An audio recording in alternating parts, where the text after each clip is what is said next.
reparar, vamos.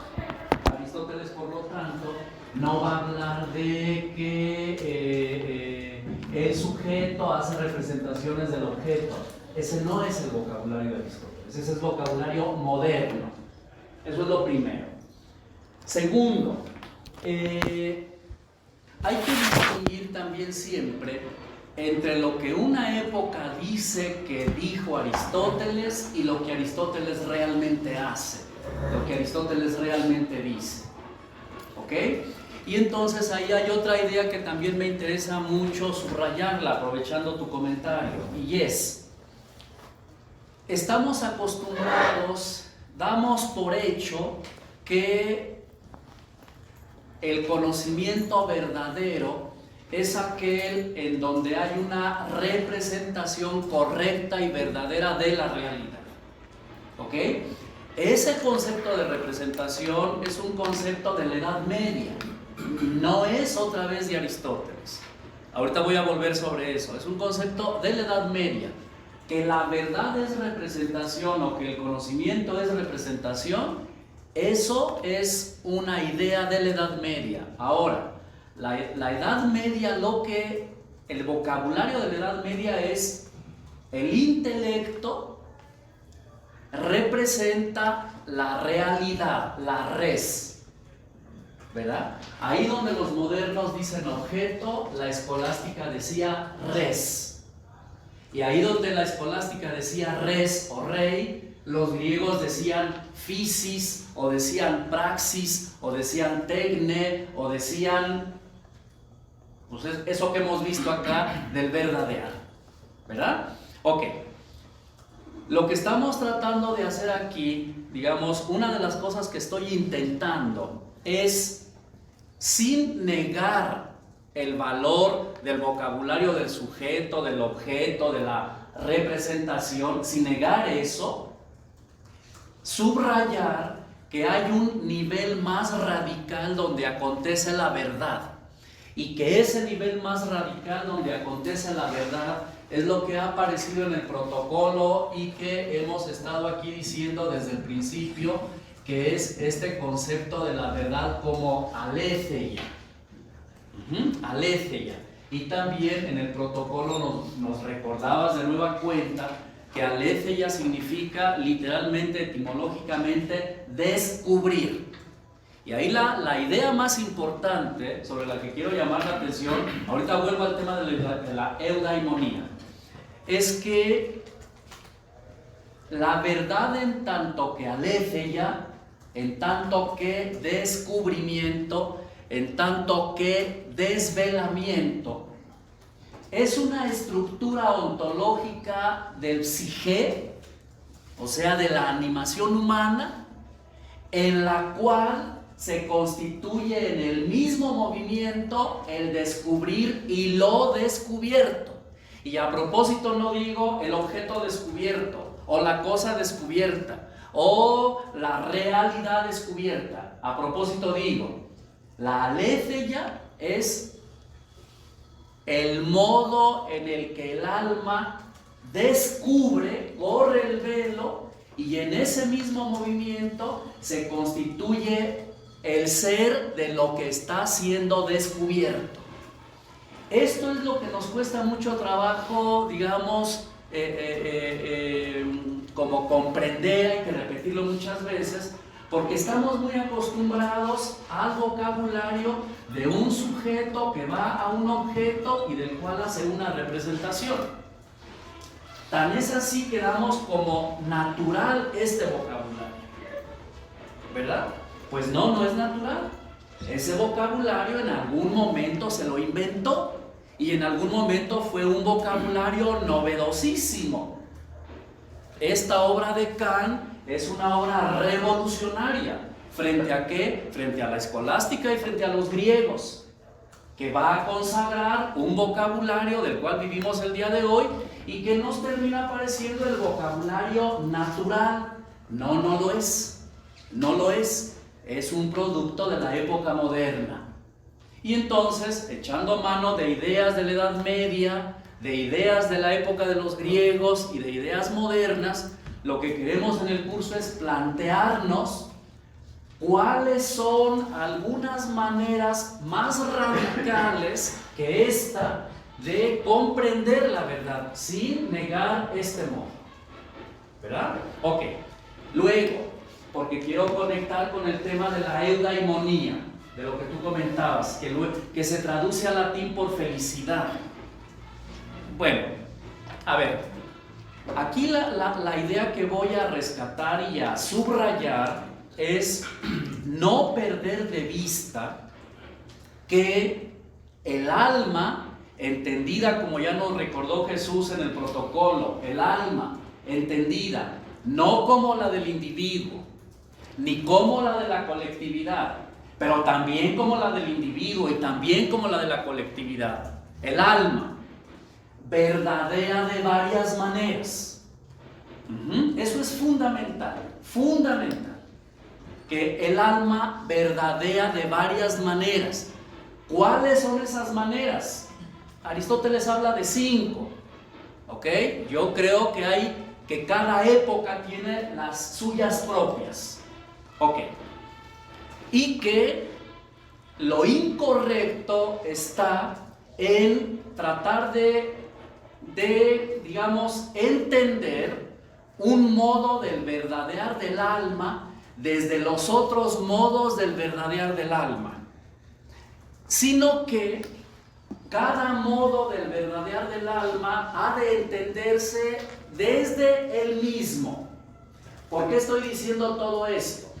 Porque en el caso de la praxis, estamos diciendo ya que todas este tipo de conocimientos de humanidades, de las artes, de las ciencias sociales, pertenecen no a la teoría, sino que pertenecen a la práctica, a la praxis.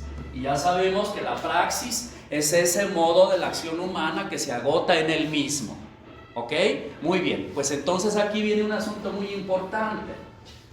¿Cuál es la finalidad última?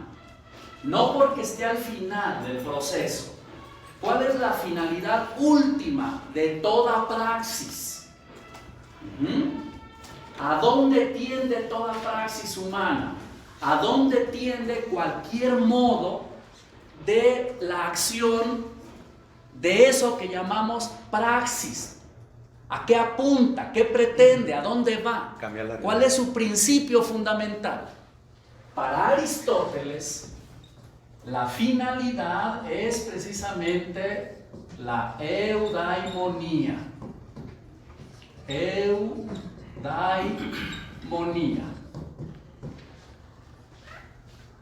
Esa es la finalidad de toda praxis. Por lo tanto, ahorita voy a abundar un poquito más en qué es eudaimonía. ¿Qué sería una praxis verdadera? Pues una praxis en la cual quien hace la praxis, y fíjense que a propósito evito usar hombre, sujeto, individuo, persona, porque ese vocabulario no es de Aristóteles. ¿Ok? ¿Cuál es la finalidad última de toda praxis, de cualquier praxis, en el nivel que sea?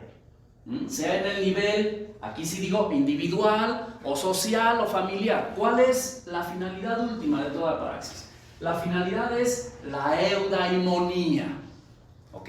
Ahora sí, ¿y qué es la eudaimonía? Bueno, pues se traduce por felicidad. La finalidad última de toda praxis es que seamos felices. ¿Ok? Nada más que no me gusta a mí la palabra felicidad porque ha terminado convertida en reconocimiento por parte de los demás. Y la eudaimonía no tiene nada que ver con eso. Yo parto la palabra también siempre en las dos partes que tiene. Eu, que significa bien o bueno, y daimon, que entre otras cosas significa espíritu o demonio. Entonces, la eudaimonía consiste en que uno esté poseído por un buen demonio. Y cuando digo uno, otra vez, no digo el individuo, ni el sujeto, ni la persona, sino uno. quien sea, el que sea, en la sociedad, en la familia y también uno a nivel individual, personal. Recapitulo y repito, la finalidad última de toda praxis es la eudaimonía. Dice Aristóteles por ahí en uno de sus textos, tratando de explicar esto, que cada cual debe ocuparse de cultivar su psique. Cada cual debe ocuparse, la expresión es redundante, cada cual debe ocuparse de cultivar, de promover, de enriquecer su psique. Y que a los gobernantes les toca, en todos los niveles, que al que gobierna le toca generar las condiciones para que cada cual cultive su psique, de tal modo que todos podamos, digamos, que la praxis en todos sus niveles, en todos sus planos, efectivamente sea cada vez praxis eudaimonía, praxis eudaimónica.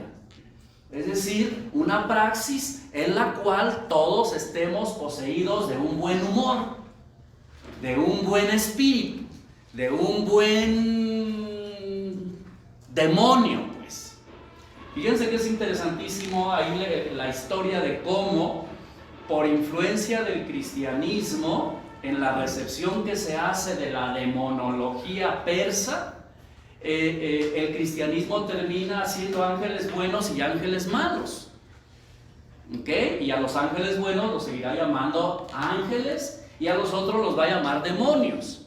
Y a los demonios les hemos puesto el tache de que están en el fondo del infierno. Pues no, o sea, para los griegos, daimonos es la energía de, digamos, la buena energía. Aquí me pongo hasta ¿cómo se dice? Astral, ¿no? La buena vibra, pues. La buena vibra, pero la buena vibra no mía, tuya, también mía y tuya, sino de todos. ¿Ok? Y entonces, y cierro con esto, ¿en qué consiste una praxis verdadera? Pues en que haya eudaimonía. Por lo tanto, el verdadear del alma en la eudaimonía no se la puede comparar con el verdadear del alma en la episteme, de ninguna manera, porque son dos modos completamente del verdadear del alma, ¿verdad? Claro, repito, el problema con la época moderna es que hace de la verdad únicamente el modo del episteme y que luego con ese metron, con esa medida, quiere medir todo lo demás. Ese es el problema.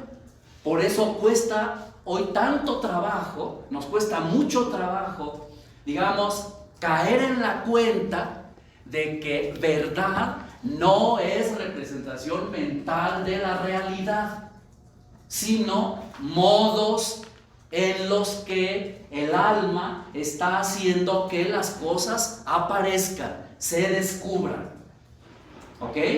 Al final del curso lo que quiero es ir llevando todos estos elementos para ver todos estos elementos cómo confluyen en la praxis jurídica, con toda la carga que para nosotros en términos conceptuales hoy tiene ya praxis. Cómo confluyen todos estos elementos en la praxis jurídica y cómo van confluyendo de hecho. ¿De acuerdo? Adelante.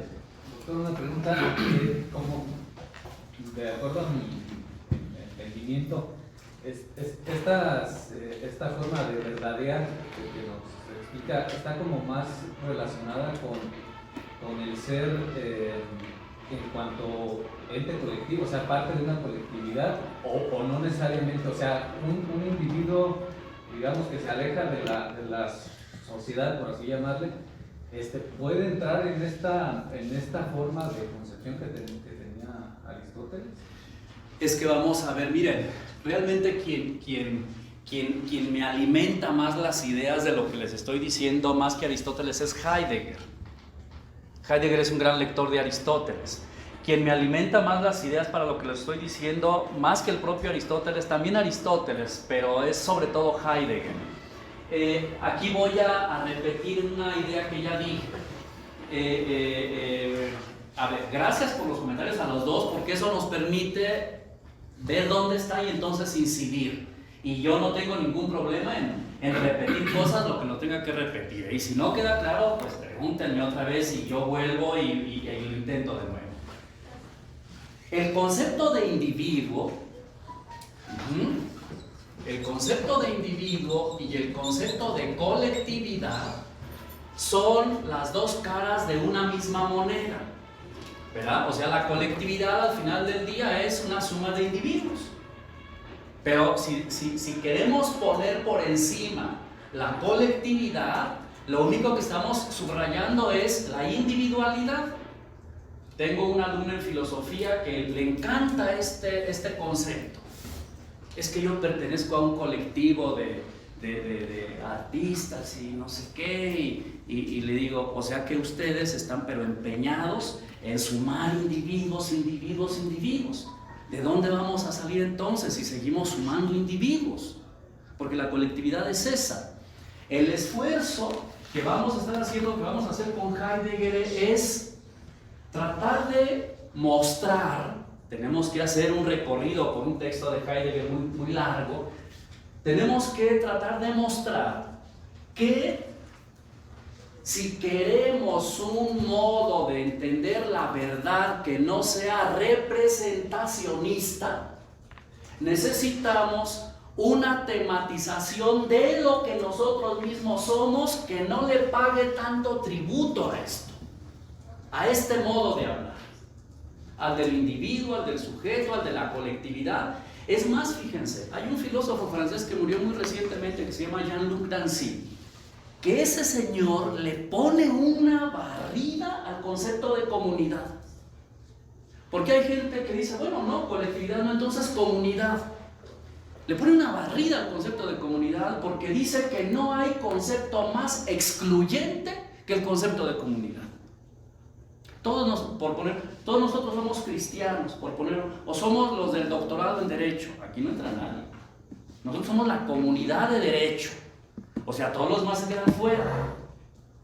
Esa es la paradoja de la época moderna. Que, digamos, subrayamos unos conceptos que no nos damos cuenta la trascendencia epistemológica, ontológica y política que termina teniendo. Otra vez, el esfuerzo es remontar este vocabulario para comprender de una mejor manera la verdad como aletheia, y no solo y en primer lugar como representación. Y subrayo, no que la verdad como representación y que el vocabulario del individuo, del sujeto, del colectivo, estén mal. No están mal. No están mal.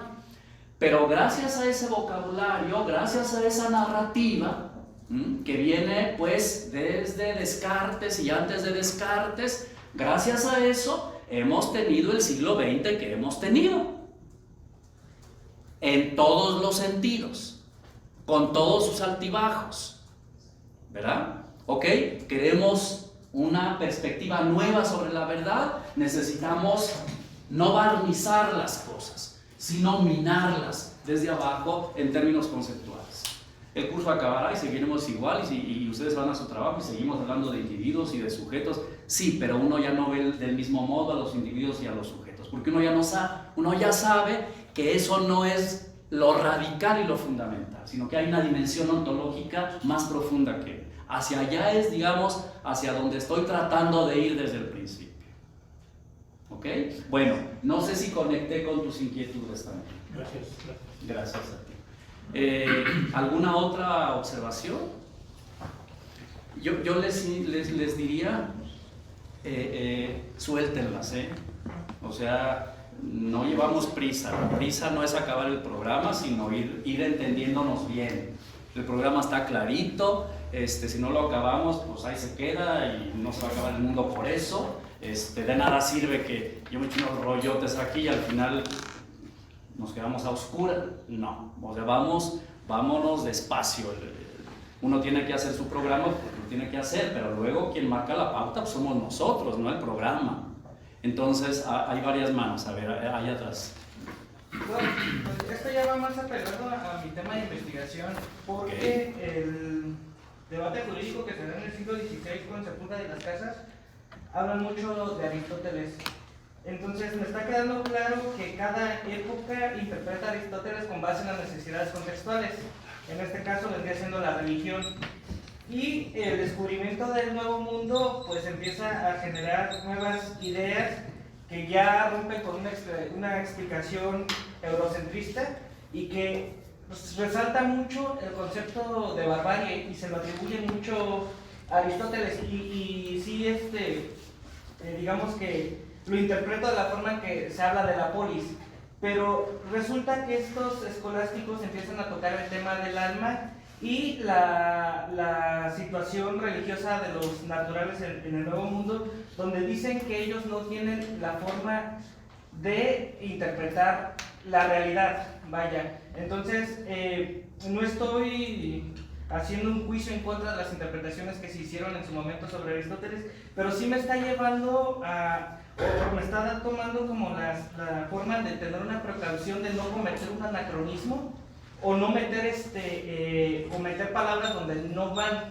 Entonces ahí, por ejemplo, si yo quisiera cuestiones metodológicas, si yo quisiera hacer una forma de cómo se ve a nivel escolástico el alma y el cuerpo de los indios, ¿cómo podría yo, sin caer precisamente en el anacronismo y sin poner juicios en estos escolásticos, decir no? Porque Aristóteles veía el alma con ciertas virtudes o veía bueno, en teoría con estas virtudes, pero también se ve la praxis jurídica en el momento en que empiezan a hacer jurisdicciones sobre quién va a atender a los indios ya en estos nuevos territorios. Entonces, básicamente, esta interpretación de Aristóteles me está llevando a que es utilizado como base de una parte religiosa, pero al mismo tiempo, digamos, laica, donde justifica dominios políticos y religiosos sobre tierras e individuos. Sí, muchas gracias. Voy a igual en varios planos, varios niveles. Miren, el primer comentario es sobre esta expresión y sobre todo sobre esta palabra. La palabra mundo. Mundo. La palabra mundo en griego, todos nos la sabemos, es cosmos. Cosmos. ¿Ok?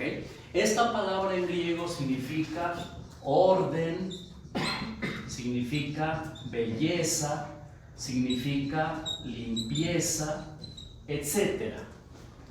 Y esta palabra cosmos al latín fue traducida por la palabra mundus. Mundus, y significa lo mismo. Van perdiéndose unos matices. En español, por ejemplo, cuando se dice eso está lleno de inmundicia, quiere decir que es un desorden, está feo, sucio. ¿Ok? Bueno, lo que quiero subrayar en primer lugar es cosmos y mundo no nombran lo que hay, sino el orden que tiene lo que hay. Esto es básico y elemental y nos va a servir para todo. Mundo o cosmos no nombra lo que hay, sino el orden que tiene lo que hay. Cuando los europeos llegaron acá, vieron las mismas cosas casi. Había árboles, había ríos, había animales, había varones, pero de otro modo. ¿Me explico? Organizados de otro modo, no como ellos lo tenían en su cosmovisión, en la visión del orden. Por eso literalmente cuando llegan acá, lo que encuentran es un nuevo cosmos.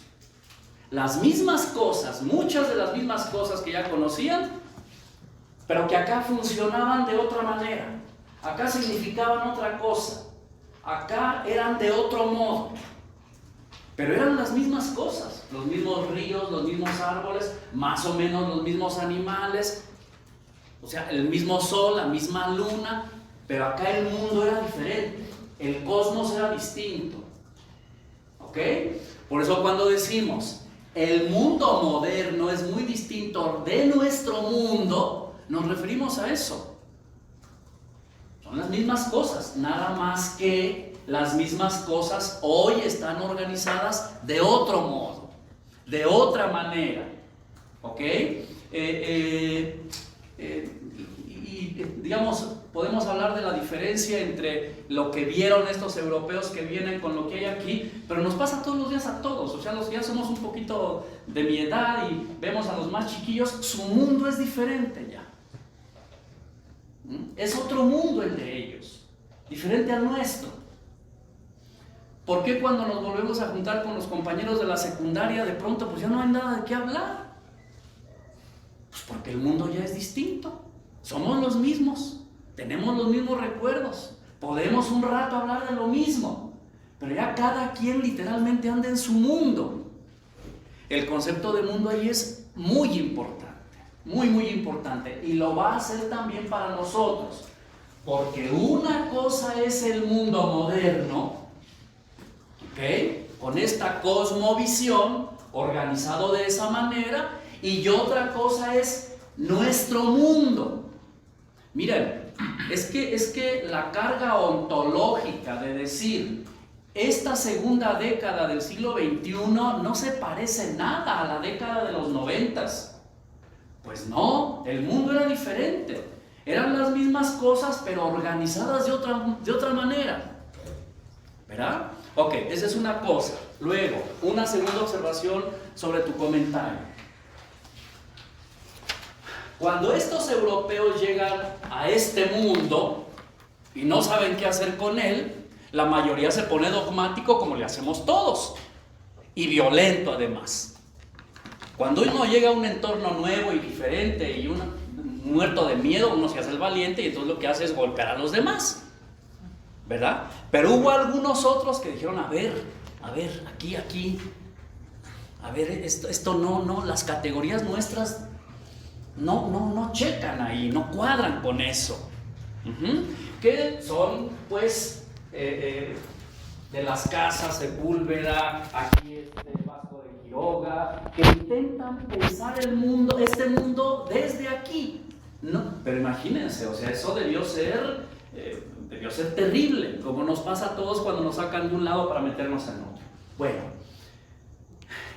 el uso que en este momento, estamos hablando del siglo XVI, el primer contacto, y el siglo XVII, el uso que se hace de Aristóteles es un uso muy dogmático, muy dogmático. Aristóteles es tenido al mismo nivel que la Biblia.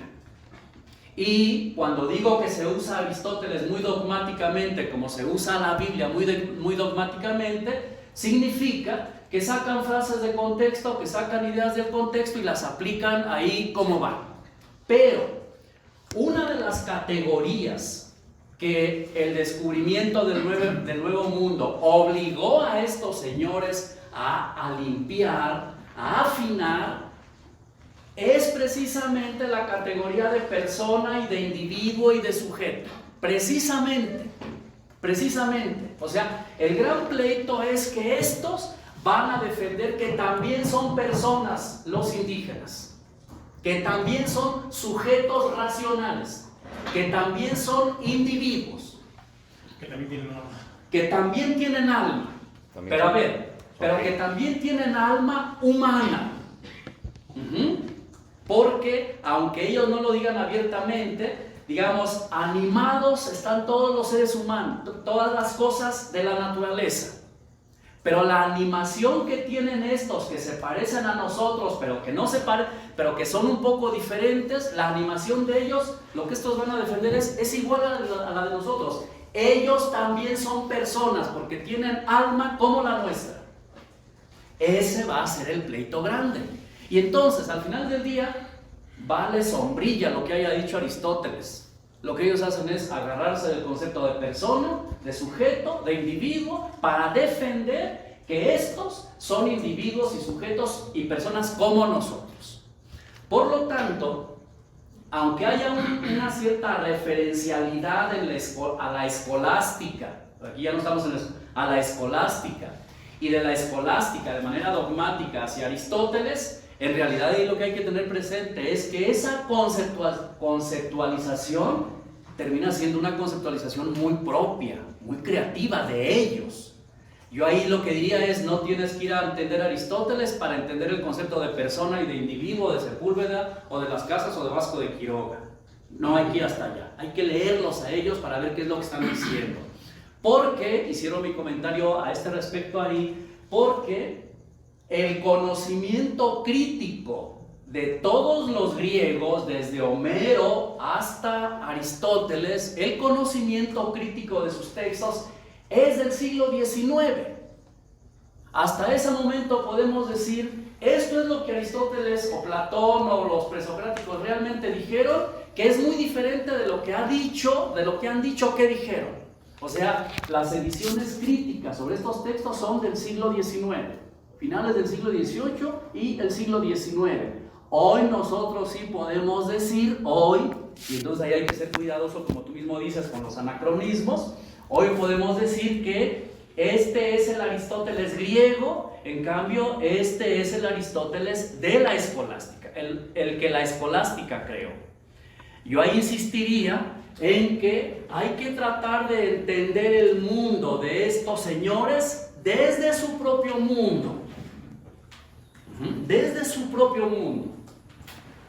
Cómo eran las cosas ahí, cómo funcionaban, qué pusieron arriba, qué pusieron abajo para entender el mundo y para moverse en él. Si uno ve la descripción de Bernal Díaz del Castillo, ¿cómo se llama el texto? Verdadera historia de la conquista. Si uno lee ese texto, pues uno ve que en la descripción de ese texto, más que estar diciendo lo que está enfrente, está echándole rollo a su imaginación. ¿Ven? Porque más que decir lo que está enfrente, uno termina diciendo lo que uno trae por dentro. Justo lo que vamos a ver con Kant. En fin, espero haber conectado con algunas de tus inquietudes. Gracias. Antes de, por acá había otra mano. Sí, adelante. Solo voy a regresar un poco respecto de las formas de verdadera. Se comentaba que el alma verdadera de varias maneras. Y bueno, una de las que no contemplaba Aristóteles era la suposición y la opinión, que al final dijimos que también se verdadea mediante esas maneras. ¿Por qué decir que el alma verdadera de varias maneras y no en todas sus maneras con sus disposiciones? Voy en el sentido de que la suposición como tal puede ser una parte del proceso que vendría a ser el episteme. Entonces no sé si en lugar de varias maneras sería en todas sus maneras. Muchísimas gracias por tu comentario. Yo creo que tiene, o sea, esa expresión de el alma verdadera de varias maneras es una muletilla de Aristóteles, ya lo había comentado. El ser es de varias maneras, el acto se dice de varias maneras, la potencia se dice de varias maneras, etcétera, etcétera. Esto es suposición mía. Yo creo que digamos, para poder decir que de todas, tendríamos que saber cuáles son esas todas. Y que esa postura de decir de varias, es una postura que deja abierta la posibilidad de que, no verdadea de esas maneras de una vez y para siempre, sino que ha de ir verdadeando de diferentes maneras según el mundo cada vez. ¿Verdad? Y entonces, ¿quién podría atreverse a decir que estas son todas las maneras conforme a las cuales el alma verdadea? Hoy hay algunas que Aristóteles nunca se hubiera imaginado. Yo creo que es un poco precaución de Aristóteles, yo creo. No sé. ¿Verdad? Gracias. Sí. Bueno, creo que ya más o menos lo he ido contestando, pero tengo que hacerlo. Encontré algún autor que critica las 5 formas de verdadear de Aristóteles, ¿no? Cada una da sus argumentos. Simplemente, ¿por qué retomar a Aristóteles en este sentido? ¿Por qué? Creo que lo vamos a ver con Heidegger, ¿no? Sin duda. Pero en realidad, ¿qué valida que esto que está diciendo Aristóteles? Ahora sí que una preguntita esas. ¿Por qué esto tenemos que retomarlo y por qué creer en esto? ¿Por qué decir que es cierto esto? Sí. Muchas gracias por esta pregunta. Miren, iba a hacer este comentario. Ya les había comentado yo que yo he estudiado a Aristóteles desde hace muchos años. O sea, lo digo no para que eso, digamos, sirva para el argumento, sino simplemente para decir, no es una puntada, Ok. ¿verdad? O sea, lo he estudiado mucho tiempo.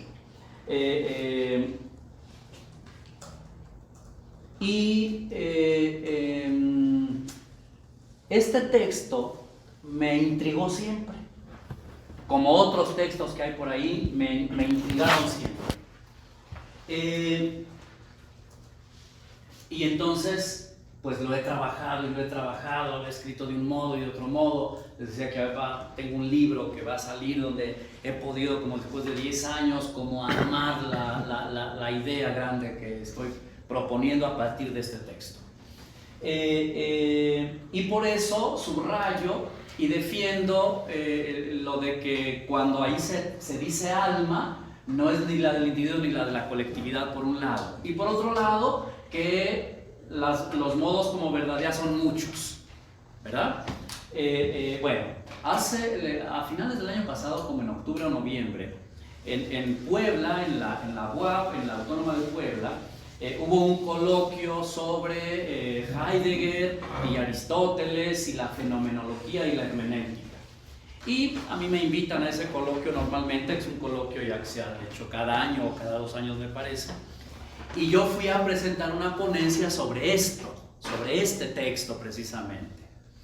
Y estábamos 3 en la mesa y a un lado de mí estaba un estudioso de Aristóteles, pero de los buenos, o sea, de a de veras, no como yo, o sea, un tipo que se sabe Aristóteles como quien se sabe el rosario, o sea, un erudito de Aristóteles. Bueno, estuvo muy bien en la mesa, él presentó y yo presenté mi idea y yo me dediqué solo a ese texto, a esas.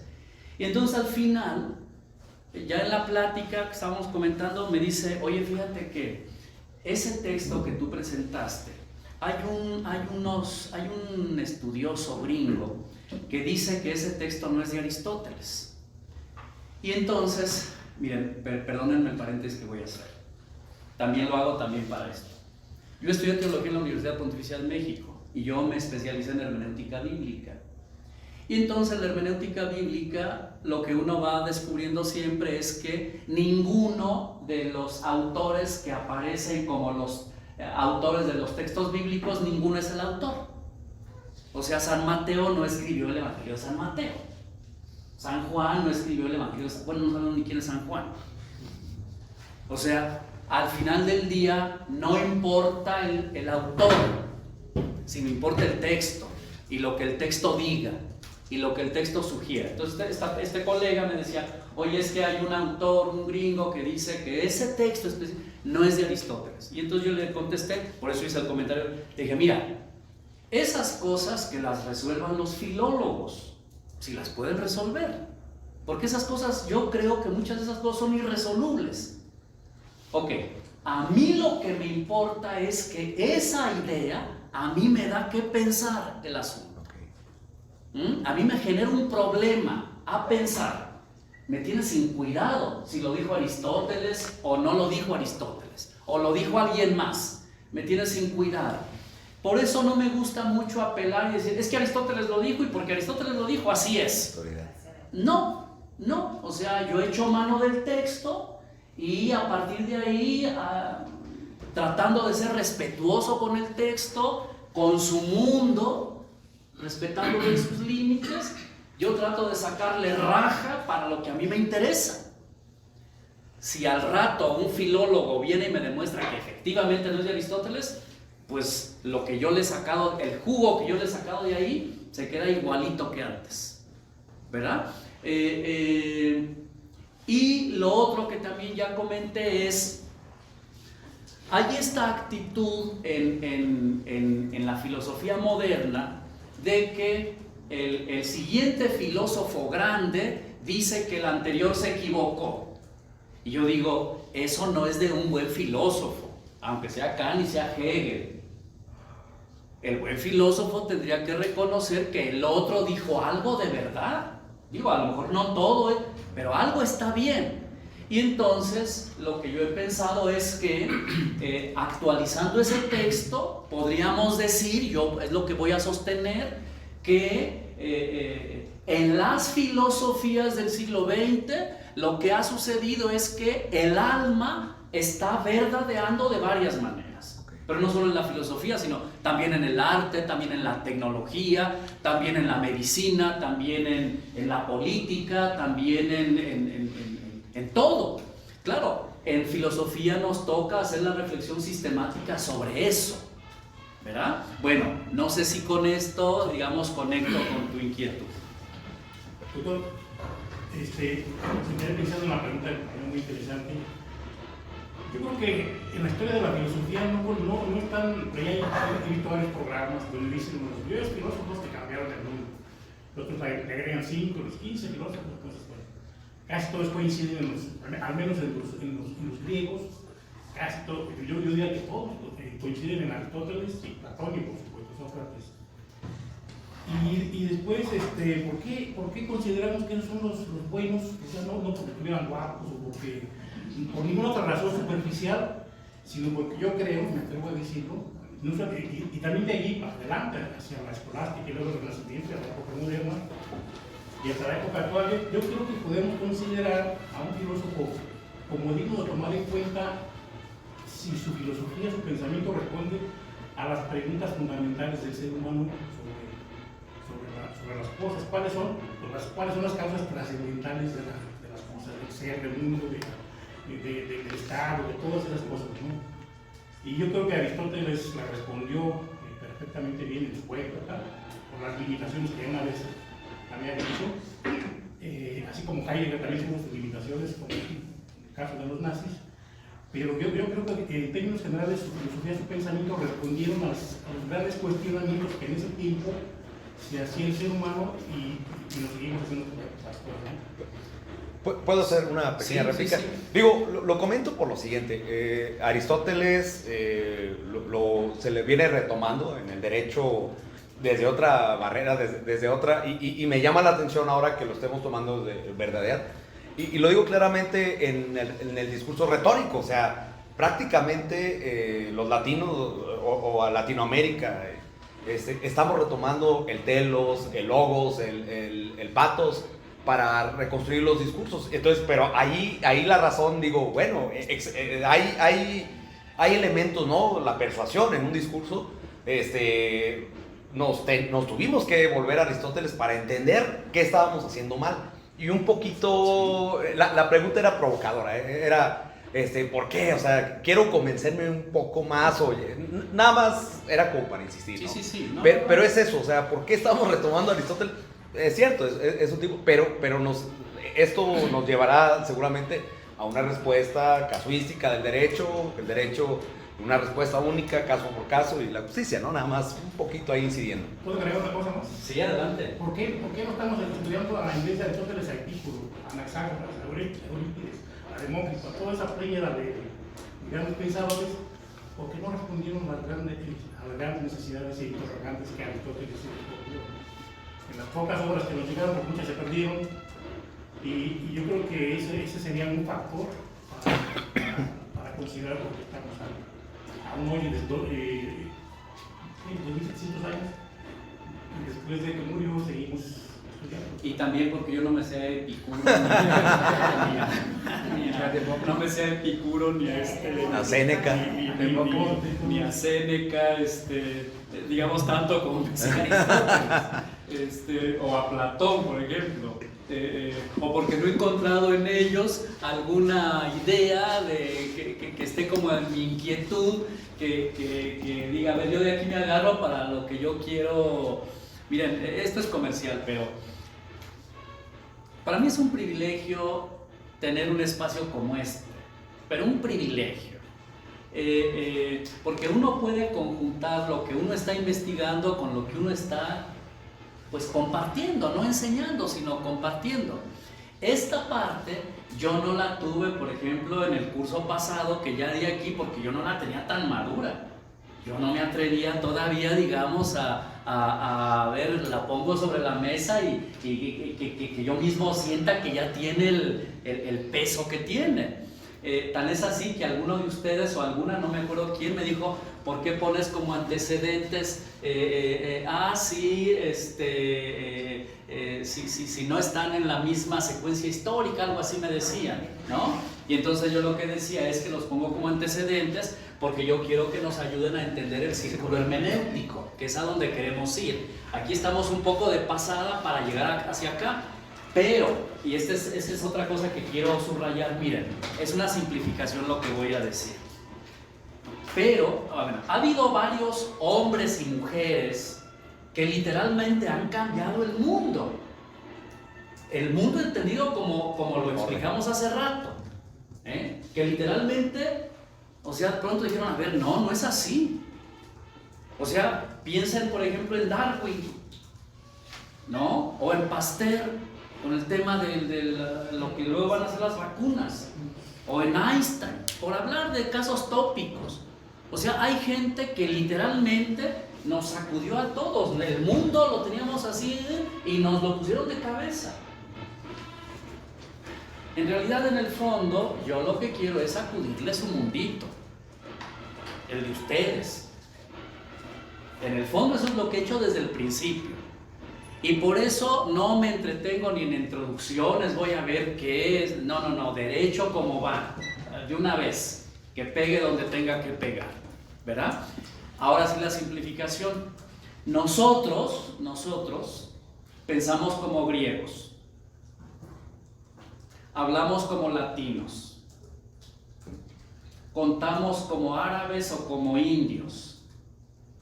Creemos como judeo-cristianos, católicos.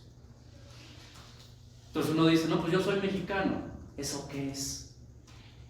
O sea, piensas como griego, hablas como latino, cuentas como árabe o como indio, crees como judeo-cristiano, y a todo eso échale el sincretismo de vocabulario, de culturas que tenemos aquí. O sea, nuestro mundo es un mundo complejísimo, riquísimo. Por eso yo me resisto desde el principio a que verdad sea verdad científica. O sea, no hay verdad también en la religión, también en las culturas, también en las tradiciones de los pueblos, también en el modo como en México se ha ejercido el derecho en los últimos 100 años o 200 años.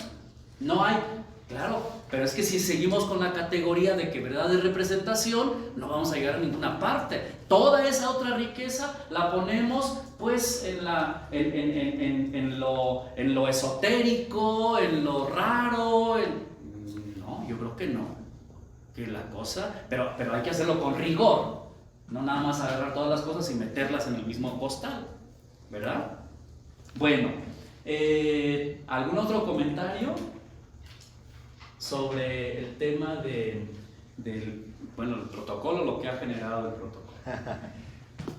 Recuérdanos lo que tenemos ahí pendiente, por favor. Bueno, todo se basó en un comentario de Alex sobre la justicia en cuanto a Aristóteles y su relación con la prudencia, y yo le consultaba sobre, porque la justicia para Aristóteles, acorde a la lectura, pues se refiere a la búsqueda del bien para sí mismo y para todos, y tiene relación con la prudencia en cuestión de la recta razón, de deliberar sobre lo bueno.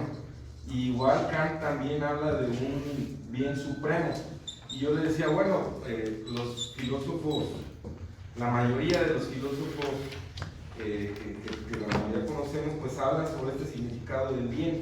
Y yo le preguntaba a usted, ¿qué es ese bien? O sea, para nosotros como abogados, pues sí es muy relevante el conocer, por ejemplo, a Aristóteles a qué se refería con eso, y Kant con el bien supremo, ahora la 4T con el bienestar, etcétera, ¿no? Ha ido evolucionando y hemos regresado a conceptos sobre este tema del bien. Muchísimas gracias. Muchísimas gracias.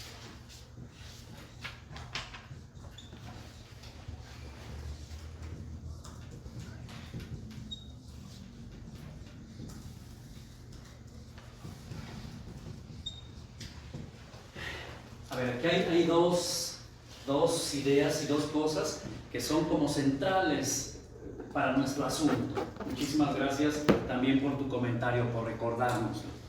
Voy a empezar con la de arriba. Y otra vez volviendo a Aristóteles y a Platón. Miren, Platón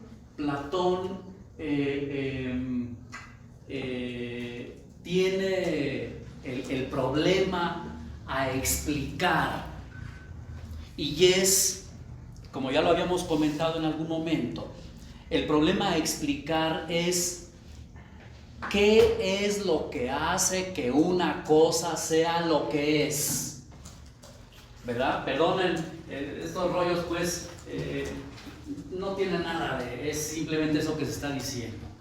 ¿Qué es lo que hace que una cosa sea eso que es? ¿Qué es lo que hace que esta botella sea una botella? Bueno, y entonces Platón lo que dice es que la esencia de esa botella pertenece, ya lo borré, pero vamos a ponerlo otra vez, que la esencia de esa botella pertenece, ahora nos va a hacer mucho más sentido, la esencia de la botella pertenece no al mundo de la materia, sino al mundo de las ideas, al orden de las ideas. La esencia de la botella no pertenece al orden de la materia, sino que la esencia de la botella pertenece a un orden diferente, a un mundo diferente, a un cosmos diferente. Cosmos entendido en el modo como lo explicamos ya aquí, y así lo vamos a entender de aquí para adelante. Como cosmos no es lo que hay, sino el orden que tiene lo que hay. Para Platón hay dos cosmos, dos órdenes. El orden de la materia, el cosmos de la materia, y el cosmos o el orden de las ideas. ¿Ok? Y la idea de botella es la esencia, es lo que hace que esta botella sea botella. ¿Ok? Y entonces Platón establece que en el orden de las ideas, en el mundo de las ideas, en el cosmos de las ideas, en ese mundo de las ideas, la idea que está hasta mero arriba es la idea de bien. ¿Ok? Aquí tenemos, establece toda una jerarquía en el orden, por eso es mundo de las ideas. Establece toda una jerarquía en el mundo de las ideas, en el orden de las ideas, en el cosmos de las ideas, y la idea que está acá arriba es la idea de bien. Y entonces, todas las cosas, dice Platón, esa es la tesis de Platón, todas las cosas, dado que todas son, digamos, representación de la idea de bien, de la cual son representación, perdonen el ejemplo tan feo, aquí está la idea de vaca, pues todas las vacas que existen, su esencia es la idea vaca, que ocupa un lugar aquí en este vértice. Y todas estas ideas, que son la esencia de lo que hay en el orden de la materia, todas estas ideas tienden hacia la idea de bien. Están aspirando a la idea de bien con mayúscula. ¿Ok? Esa es, dicho de manera así tan grosera, la idea de Platón. Para explicar este mundo material es representación del mundo de las ideas, y en ese mundo de las ideas la idea más importante es la idea de bien, y todas las otras ideas apuntan hacia ella. Bueno, Aristóteles le dice a Platón que esto no es cierto, eso no puede ser, eso está mal, ¿verdad? ¿Por qué razón? Porque resulta que, como ya lo habíamos dicho, la esencia de la botella pertenece a un mundo diferente al de la botella. Esta botella está aquí y ahora. Esta botella no está en el mundo de las ideas, en el orden de las ideas, está aquí. ¿Cómo puede ser que su esencia esté fuera, que esté en el mundo de las ideas? No puede ser que la esencia de algo esté fuera de algo, por lo tanto está mal, ¿verdad? Y entonces, miren, el genio de Aristóteles dice lo siguiente. Así empieza la metafísica, el libro de la metafísica, el primer libro. No es cierto, no es el primer libro. Pero empieza así. Todas las cosas tienden a un fin, y ese fin es también su propio bien. Vamos a quedarnos con esa idea, porque la vamos a necesitar después para el tema de la praxis. Todas las cosas tienden a un bien, con minúscula, no con mayúscula. Todas las cosas tienden a un bien, y ese bien es también su fin, o al revés. Todas las cosas tienden a un fin, y ese fin es también su propio bien. Ok, ¿cuál es el fin de este plumón? Pues escribir bien. Ese es su fin. Bueno, pues entonces ese es también su bien. ¿Ven? Y de esta manera Aristóteles le quita las mayúsculas al bien y pone que cada cosa tiene en su propia finalidad su propio bien. No es el mismo el fin de un plumón que el fin de un libro. El fin de un libro es uno, el fin de un plumón es otro. El fin del libro es también su propio bien. El fin del plumón es su propio bien. Por lo tanto, no es verdad, porque no se puede como todas las cosas deben estar tendiendo al bien con mayúscula.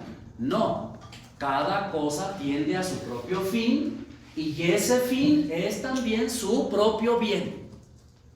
¿Ya? Cada una de estas cosas tiende a su propio fin, y ese es también su propio bien. ¿Verdad? Ok, pero es que muchas veces no está claro cuál es el fin de una cosa, y por lo tanto cuál es su bien. Pues no, pues justo por eso es lo que hay que investigar, ¿verdad? O sea, justo por eso es porque, por eso es que es un problema, porque es muy fácil lo que acabo de decir. Aquí tengo una cosa que es para borrar, y pues si esa es su finalidad, entonces borrar es también su propio bien. Sí, pero ¿cuál es el fin de la polis? ¿Cuál es el fin de la tragedia? ¿Cuál es el fin de la comedia? ¿Cuál es el fin de la guerra? ¿Cuál es el fin de la justicia? Porque ese será también su propio bien, ¿verdad? De manera que aquí lo que sucede es que se nos multiplican las finalidades tanto como haya cosas. Y por lo tanto también se nos multiplican los bienes tanto como haya cosas, ¿verdad? Ya no hay un bien con mayúscula al que todo tiende, sino que cada cosa tiene su propio bien en función de su propio fin. ¿De acuerdo? Ok, eso es, digamos, una primera cosa. Esto es muy importante porque la praxis, yo les decía hace un ratito, la finalidad última de la praxis es la eudaimonía.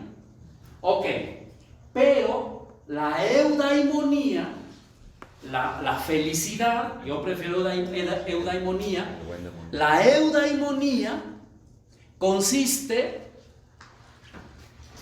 vamos a ir aquí, la eudaimonía está intrínsecamente relacionada con el tema de la virtud o de las virtudes. Y una praxis virtuosa es una praxis que, déjenme poner esto aquí.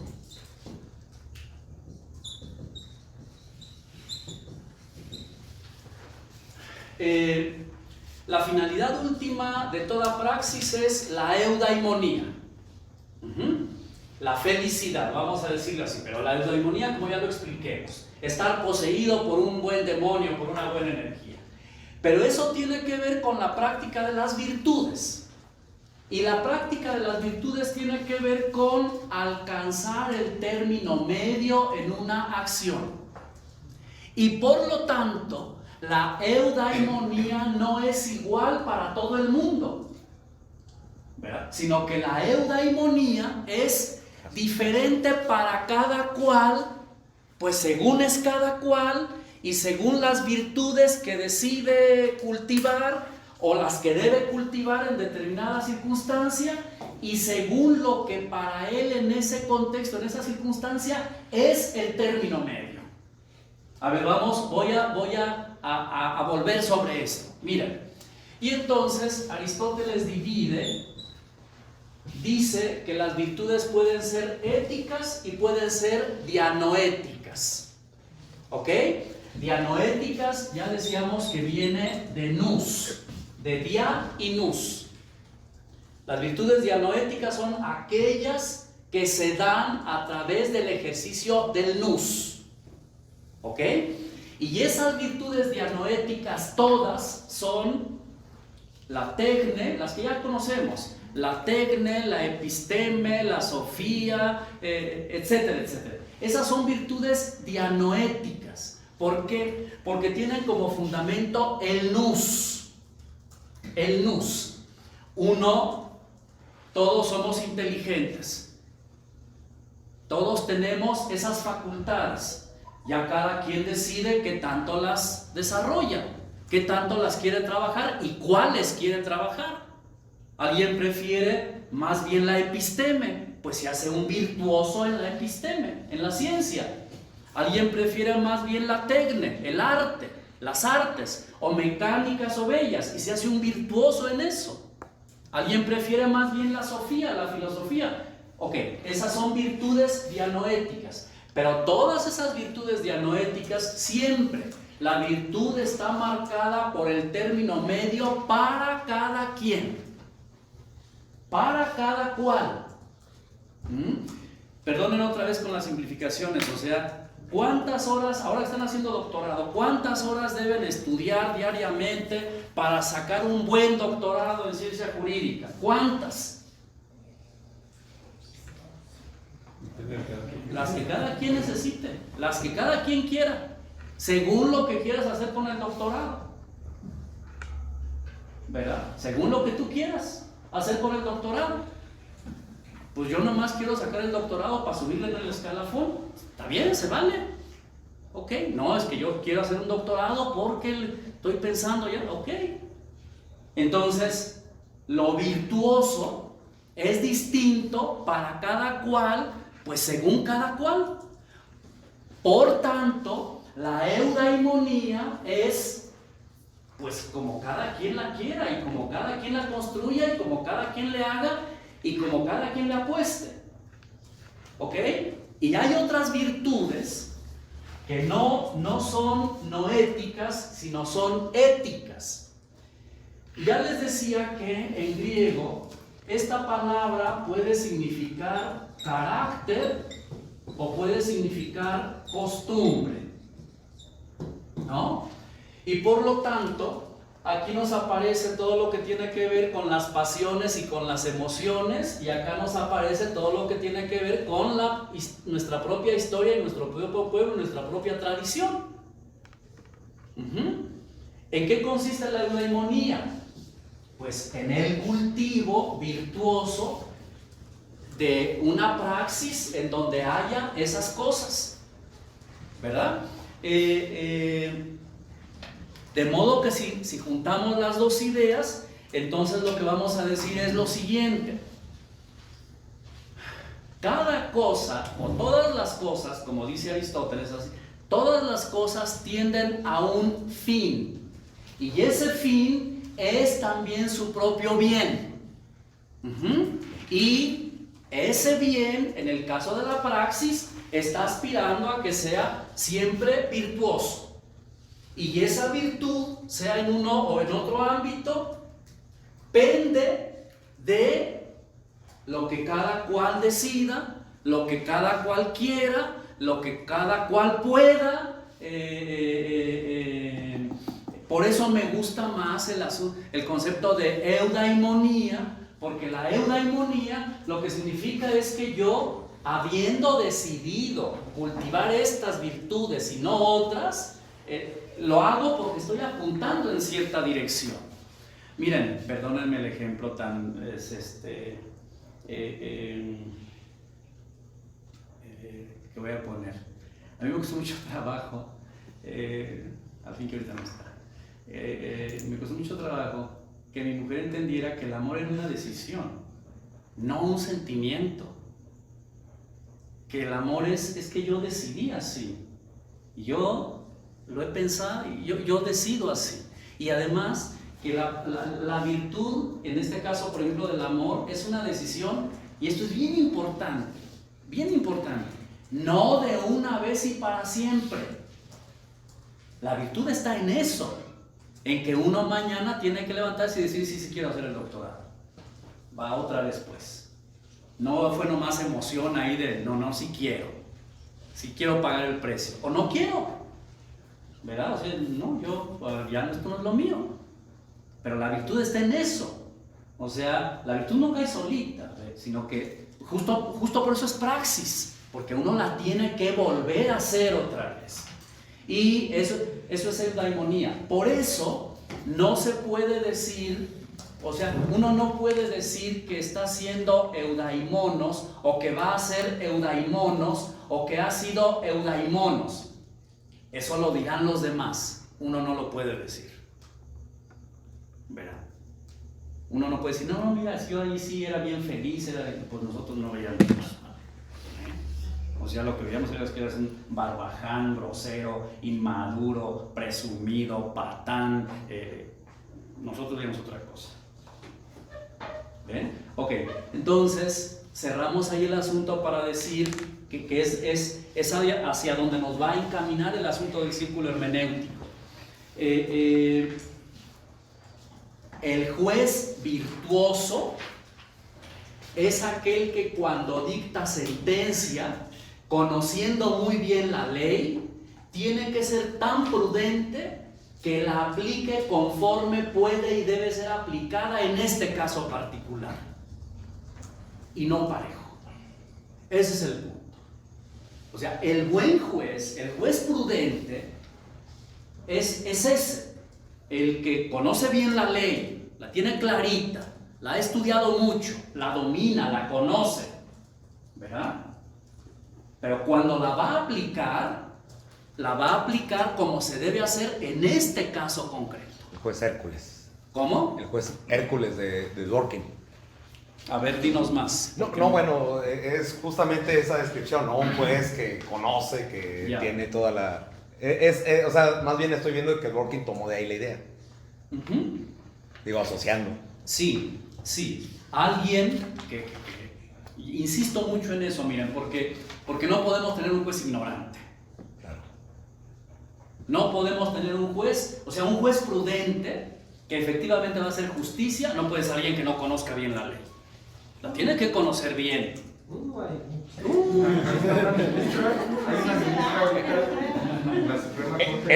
Esa es la excepción aquí. Tú dijiste, yo lo dije. Esa es la excepción por acá. Justamente, sí, hay buenos jueces. Bueno, ya que metiste por ahí, justamente lo que ve uno muchas veces en el ámbito público es una imprudencia detrás de otra, una soberana pendejada detrás de otra. Sí. Para acabar pronto, Sí. una estupidez y una tontería detrás de otra. Sí, pero fíjense, una injusticia detrás de otra injusticia. Unas injusticias detrás de otras injusticias. Unas corruptelas detrás de otras corruptelas. Ese es el punto, ¿verdad? Ese es el punto. Y Sócrates lo tiene clarito. No nos interesa saber qué es la justicia, hay que saberlo. Lo que nos interesa es ser justos, o sea, tener una praxis justa. Entonces, el punto es ese. El juez debe saber bien la ley. Punto primero, ¿verdad? Si no, ¿cómo vamos a aspirar a que sea prudente y sea justo al dictar sentencias si ni siquiera conoce la ley? Paso primero, tiene que pagar el precio pues, de hacer un doctorado, estudiarse bien la ley de lo que quiere saber. Y el segundo paso, tiene que entender que cuando le toca aplicar la ley, eso requiere otro tipo de aprendizaje. A todos nos pasa que salimos de la carrera o de la maestría y pensamos que ya, no, mi rey, mi reina, apenas va a venir lo bueno. Pero había que pagar el precio de aprender eso para que luego la aplicación sea así, o sea, se conoce bien la ley, pero se la aplica como debe ser en este caso. Y entonces ahí ya no entramos pues en toda la complejidad de que no es solo un juez que tiene enfrente, o sea, no es un sujeto que tiene enfrente de sí otro sujeto, sino tiene un mundo en el que de todas maneras tiene que estar aspirando a ser justo. Por eso se pone la cosa muy complicada, muy compleja, ¿verdad? Ok. Muchas gracias, espero haber, otra vez siempre tengo esa preocupación de conectar con las inquietudes, ¿verdad? Bueno, ¿algún otro comentario, alguna otra observación?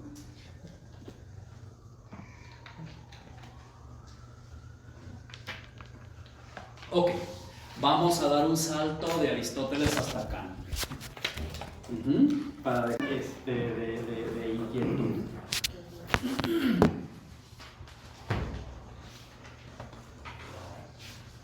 Y aquí pues vamos a cambiar de canal.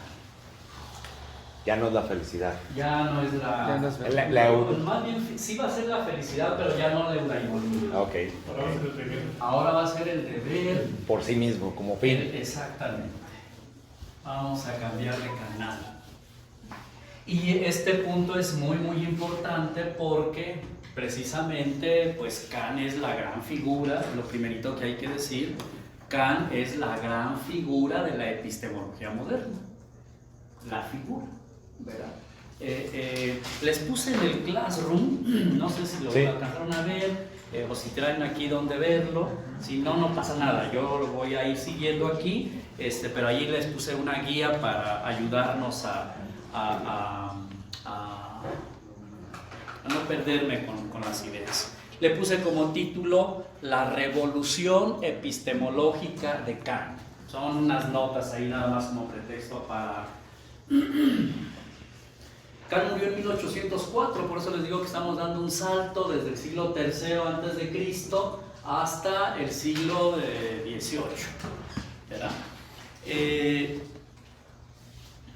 Kant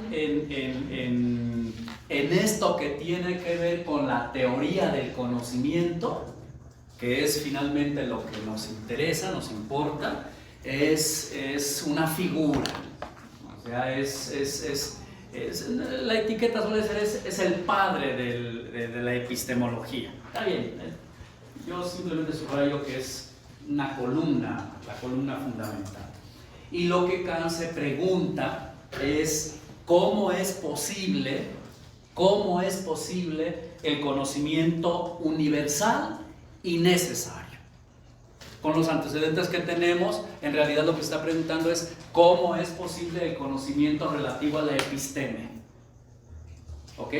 Algo que pasa mucho con los ilustrados, también con los alemanes, con Kant, pero muchísimo más con los franceses, con Rousseau, con Voltaire, con Montesquieu, con se me fue otro nombre, bueno, los propios enciclopedistas, Diderot, D'Alembert, etc. Los franceses no conocen a los griegos, no les interesan los griegos, y la escolástica menos. Eso les parece oscurantismo y les parece que es una época retrógrada, así como nos la pintaron, esa de que la Edad Media es oscurantista y retrógrada. Esos son los adjetivos de los franceses para la escolástica y para toda la antigüedad. Al grado que ustedes leen un ensayo de Rousseau, por ejemplo, no van a encontrar referencias a nada, ellos quieren casi partir de cero. Con los ilustrados alemanes pasa un poco también eso, o sea, no son tan conocedores de los griegos. Kant conoce, le gusta mucho más Epicuro que Aristóteles, por ejemplo, pero tampoco es que conozca tanto a los griegos. Pero Kant ha decidido volver a plantear unas preguntas radicales, necesarias para su mundo. Entendido mundo, como ya lo dijimos, ¿verdad? Y entonces la pregunta radical y fundamental es: ¿cómo es posible el conocimiento universal y necesario? Miren, la mayoría de estos filósofos y científicos modernos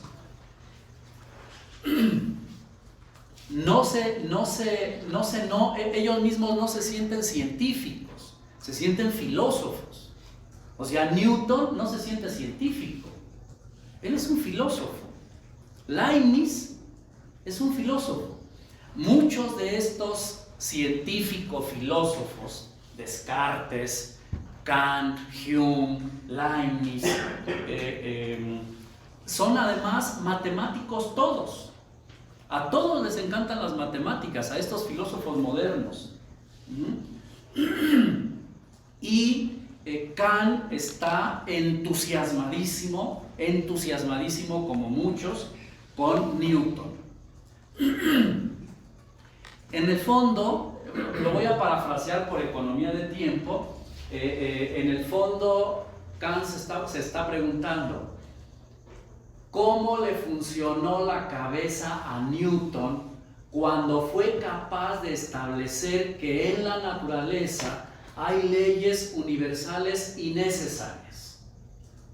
Esa es la pregunta que en el fondo Kant quiere responder.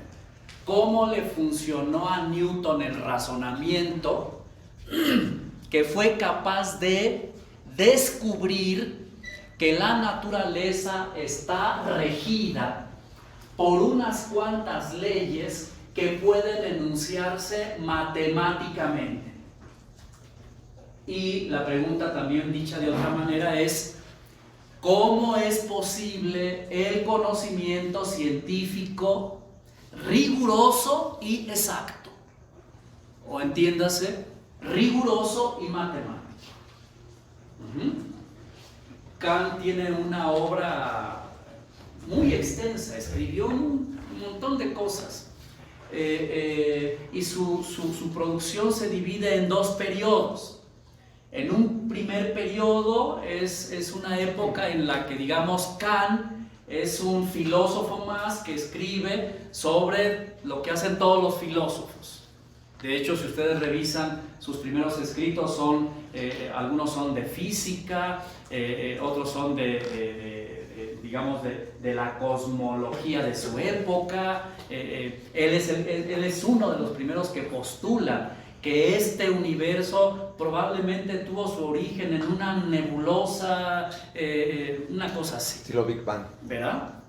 Lo que después va a ser el Big Bang. Y luego tiene otra época en la que gira las cosas y se pregunta cómo es posible el conocimiento universal y necesario. Y a esta segunda época es a la época que se le conoce como la época crítica, o sea, donde Kant hace la crítica del conocimiento. ¿De acuerdo? Entonces, esa es la pregunta de Kant. ¿Cómo funciona la razón cuando logra conocimientos universales y necesarios sobre las cosas? Voy a reiterar, perdonen las repeticiones. ¿Cómo funciona la razón cuando logra conocimiento universal, necesario, riguroso, exacto y matemático de las cosas? Porque conocimiento científico va a terminar siendo sinónimo de conocimiento riguroso, exacto, por lo tanto matemático, universal y necesario. ¿Ok? Muy bien. ¿Por qué Kant hace una revolución? O sea, ¿por qué lo que Kant va a hacer es una revolución? Pues precisamente porque lo que hace es confrontarse frente al mundo de la escolástica en este asunto de conocimiento, en este asunto de la teoría del conocimiento. Allí en la hoja, en el texto, en el archivo, puse ahí antecedentes a Kant. Siempre uno de estos grandes filósofos o grandes científicos siempre tiene enfrente a alguien. Lo que dice, lo dice contra alguien. No se lo inventa así nada más, sino siempre tiene enfrente a alguien. Ok, ¿frente a quién dice esto Kant? ¿Frente a quién va a elaborar su revolución en teoría del conocimiento? Frente a la escolástica, por ponerle esa etiquetota. Y yo he puesto aquí como ejemplo, nada más de la escolástica, a Santo Tomás de Aquino. ¿Ok? Santo Tomás de Aquino tiene un libro, un ensayito que se llama De Veritate, y en ese ensayito dice que el conocimiento consiste en la adecuación de la inteligencia con la realidad. Ahí las palabras claves son adequatio, rei et intellectus. Adecuación del intelecto con la realidad. ¿Ok? Es el intelecto el que tiene que adecuarse a la realidad. Este no es vocabulario moderno y tampoco es vocabulario griego, es vocabulario escolástico. Es vocabulario, miren, una anécdota. Santo Tomás, que era dominico y que entró de dominico muy joven, bueno, de niño,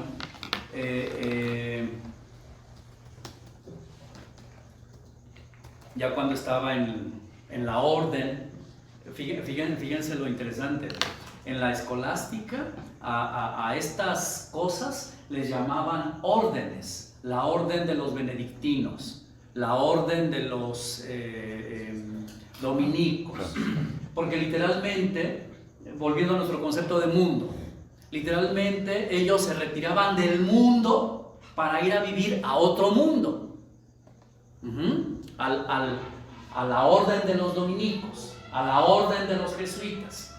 El Vaticano II en la década de los 60 pasadas prohibió que nunca jamás iba a haber órdenes religiosas. No iban a quitar las que ya estaban, pero no iban a permitir que hubiera órdenes religiosas, porque esas órdenes religiosas lo que hacían con el derecho canónico pues era no cumplirlo, ¿verdad? Es como la autonomía universitaria, uno se mete y ahí ya la de afuera ya no funciona. Así eran las órdenes religiosas. Y entonces el Vaticano II dijo nada de órdenes religiosas ya. El derecho canónico es el que rige y de aquí en adelante se van a llamar congregaciones religiosas. Pero sus reglas tienen que emanar del derecho canónico, no de su fundador o no sé de quién. Bueno, todo eso para decir, Santo Tomás entró con los dominicos y a Santo Tomás le molestó mucho que a sus hermanos dominicos, a sus hermanos monjes, les enseñaran teología y les enseñaran filosofía y lo que les enseñaban literalmente como catecismo. Eso a Santo Tomás, a Tomás le molestó mucho. Y entonces Tomás se dio a la tarea de poner por escrito una especie de síntesis de todo lo que debería saber un dominico. Digamos, se puso a hacer apuntes de clase, a tratar de reunir todos los grandes temas y los grandes problemas, a escribirlos, para que a sus hermanos dejaran de enseñarles cosas dogmáticas y doctrinarias y catecismo, así a pie juntillas nada más, que los enseñaran a pensar y a reflexionar. Y eso se convirtió en una cosa que se llama la Suma Teológica, que son 5 volúmenes en la edición de la BAC, y que desgraciadamente terminó convertida precisamente en el catecismo para los dominicos. Justamente en lo que él no quería que acabara la Suma Teológica, en eso acaba. Bueno, en fin, a ver, la idea de la Edad Media, que está contenida en el De Veritate de Santo Tomás, que les pongo aquí, la idea de la Edad Media en teoría del conocimiento es que es adequatio rei et intellectus, adecuación del intelecto con la realidad. Ahí está la realidad, aquí está el intelecto, y el intelecto tiene que adecuarse a la cosa. Ok, la revolución de Kant, lo tienen ahí en esa primera hoja, es que va a invertir las cosas. Y Kant va a decir, no es así. No es el intelecto el que se adecúa a la realidad, sino que es la realidad la que se adecua a la razón. Y él mismo dice que es una revolución tipo la de Copérnico, ¿verdad? O sea, Copérnico tenía un montón de problemas cosmológicos que no podía explicar desde esa postura de que la Tierra era el centro. Había un montón de fenómenos astronómicos que no le cuadraban los números. Y entonces, como de esas veces que está uno jugando, eso ayuda mucho, libera. Esas veces que, a ver, cambiemos las cosas. Pongámoslo a jugar, pongamos el Sol en el centro y la Tierra, y a la hora de tómala que las cosas cuadran. Bueno, pues Kant va a decir, a ver, hay muchas cosas que no podemos explicar, invirtamos las cosas. Si la escolástica ha creído que el conocimiento consiste en que la inteligencia se tiene que adaptar a las cosas, vamos a invertir y vamos a decir que no, que son las cosas las que se tienen que adaptar a la inteligencia. Kant se pasó 11 años dándole vueltas a esa idea, hasta que un día se sentó y se puso a escribir y escribió esta cosa, ¿verdad? Que se llama Crítica, así es, Crítica de la razón pura. Después de leer a Hume. Para allá voy a ir ahorita. Ok. ¿Cuáles son los antecedentes más inmediatos de Kant? Lo tienen en la segunda hoja. Ya lo dije, Newton, no solo de él, de muchos, es el antecedente más inmediato, ¿no? La matematización del método, la exactitud, la reducción de todos los fenómenos naturales a ciertas leyes, y además a unas leyes hechas matemáticamente, etcétera, etcétera, etcétera. Bueno, el otro antecedente también más inmediato es Descartes. Descartes murió en 1650. 1650. Descartes. ¿Por qué Descartes? También esto lo hemos escuchado muchas veces, así que voy a subrayar algunas ideas nada más. Descartes, ahí lo tienen en el número 2 de la hoja, dice: Descartes se echa a cuestas la tarea de dudar como método de todo lo que le han enseñado y de todo aquello que percibe a través de los sentidos. ¿Ok? Como método, voy a dudar de todo lo que me han enseñado ahorita, no sirve para nada, han sido muy dogmáticos, etc. Voy a dudar de todo. Y entonces, en el número 3, lo interesante con estos textos de Descartes, con las meditaciones metafísicas y con el discurso del método, los dos textitos son muy pequeños. Si no han tenido oportunidad, además están bien escritos. Descartes tenía buena pluma, Kant no, Kant escribe horrible, igual que Aristóteles de feo, pero Descartes escribe bien, o sea, escriben bien. Les recomiendo esos dos textitos, el discurso del método y las meditaciones metafísicas. Son cositas pequeñas. Y son cositas pequeñas porque eran la introducción a unos tratados sobre física, sobre óptica, sobre la refracción de la luz. Terminó siendo más importante la introducción que el propio tratado de. Claro, ahí había mucho camino por recorrer. El discurso del método, ¿y cuál es el otro? El discurso del método y las meditaciones metafísicas. Bueno. ¿Es lo mismo que las meditaciones cartesianas? Sí, no, a ver, es que el texto de las meditaciones cartesianas, así se llama, meditaciones cartesianas, se llama un texto o unas lecciones de Husserl, ¿ok? De Husserl, meditaciones cartesianas, porque Husserl en el siglo XX lo que va a hacer es rescatar otra vez a Descartes. Bueno, Descartes no necesita que nadie lo rescate, está siempre bien rescatado, pero Husserl en esa línea se va a meter, ¿ok? Bueno, la tesis de Descartes es que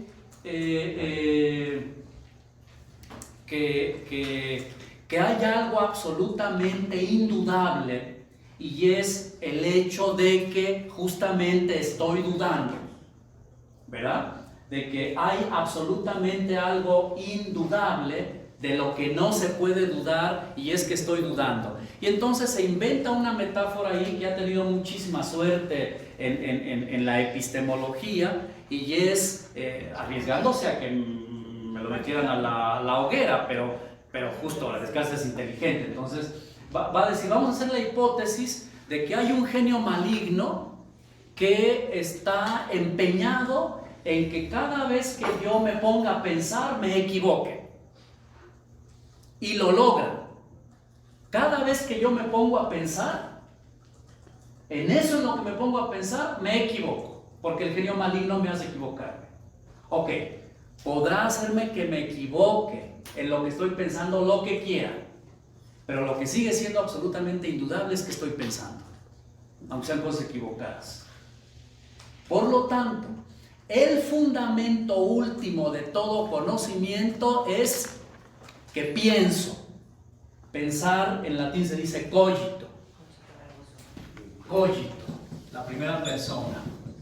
Cogito, por lo tanto, El fundamento de todo es cogito, ergo sum. Pienso, por lo tanto existo. Pero aquí lo que es importante es que el fundamento de la verdad, el criterio de la verdad a partir de este momento ya no es la realidad como era para la escolástica, sino a partir de este momento el criterio último de la verdad es el pensamiento, la razón, el razonamiento. Ahora, hay que ver cómo el razonamiento es el criterio último de la verdad. Esto nada más está dicho, hay que explicarlo. ¿Cómo es eso? ¿Verdad? Ok.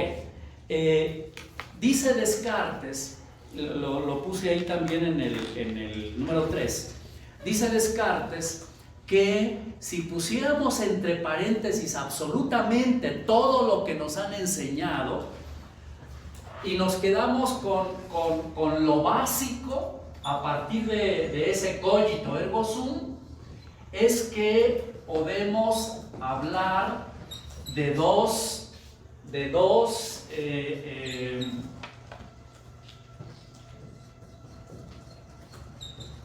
podemos hablar de dos regiones. Miren, digo de dos regiones porque no quiero decir ni cosas, ni seres, ni objetos, ni nada de eso, porque eso no es vocabulario de Descartes. Pero si nos basamos en esto, entonces lo que descubrimos básicamente, radicalmente, es que hay dos grandes regiones.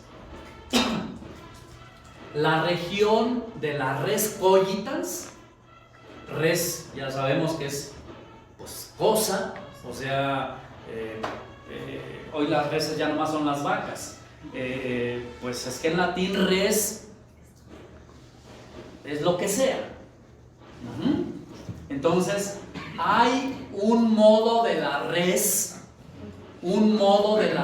que es la res cogitans, que es esa res que somos nosotros. Nadie se ofenda si dice Descartes. Que es esa res que somos nosotros. Y esa res, esto es bien importante, miren, esa res tiene frente a sí otra res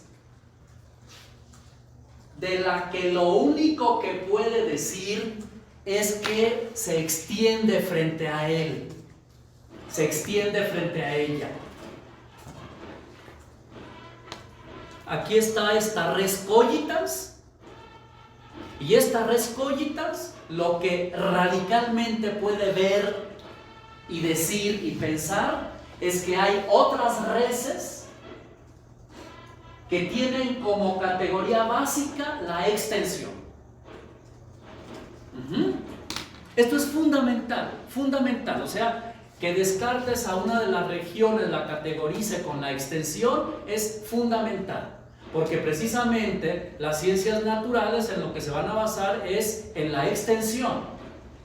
lo que se va a convertir en objeto de estudio y de análisis es la extensión de las cosas.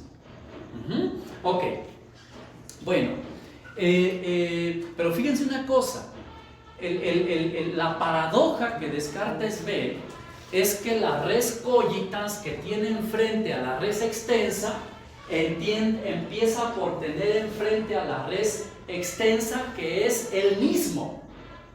O sea, yo me veo a mí mismo y lo que veo es una res extensa, que también es res cogitans. Y veo otros que están enfrente de mí y lo primero que veo no son reses cogitans, sino lo primero que veo son reses extensas, aunque también sean cogitans. Pero lo primero que se da es, otra vez, la extensión. Entonces, no es gratuito ni es fortuito que la época moderna haya hecho del estudio científico, en primer lugar, lo extenso, ¿verdad? La extensión, porque la extensión es la que es susceptible de ser medida y pesada aritméticamente y por lo tanto nos da posibilidades de conocimiento exacto y riguroso. Descartes es matemático, Kant es matemático, ¿verdad? Ok, con esto voy a cerrar, a terminar. Aunque Descartes es el padre de la filosofía moderna, es profundamente escolástico Descartes y profundamente cristiano, profundamente cristiano. Todos estos modernos, todos son profundamente cristianos, todos, ya sean católicos o sean protestantes, todos son profundamente cristianos. De eso voy a insistir más adelante. Y entonces Descartes va a postular en el discurso del método, pero sobre todo en las meditaciones metafísicas, que hay en la res cogitans tres ideas, aquí hay que acordarnos de Platón, tres ideas que son innatas, que nacemos con ellas. En esto Descartes es muy cristiano, muy agustiniano y aunque él no lo sepa porque es francés, muy neoplatónico. Hay tres ideas que son innatas, que es el alma, la inmortalidad del alma y Dios. ¿Ok? Esas tres ideas son tres ideas innatas. Bueno, nada más digo lo siguiente. Hume va a decir que todo eso que dice Descartes no es verdad, que está equivocado, que Descartes es un racionalista y que todo conocimiento empieza por la experiencia, no por el cogito, que el cogito es un invento de Descartes, ¿ok? Y luego Kant va a decir, ahí me voy a entretener mucho en las siguientes clases, pero quiero cerrar la idea. Kant va a decir que Descartes tiene razón en cierto sentido y Hume tiene razón en cierto sentido. Y la crítica de la razón pura va a ser una especie de ejercicio creativo con Descartes, desde Descartes, con Hume y desde Hume, pero más allá de Descartes y mucho más allá de Hume, que es precisamente esto. Pero eso ya veremos, y tengo muy presente tu inquietud de por qué Kant va a llegar a decir que Hume lo despertó de su sueño dogmático. Esa muletilla la vamos a conservar porque quiero subrayarla mucho la próxima clase, ¿verdad? Ok, bueno, finalmente el próximo miércoles pues no vamos a tener clase por el tema del coloquio que tenemos. Ojalá puedan asistir en algún momento. Si pueden ir a la inauguración más para tener quórum solidarium.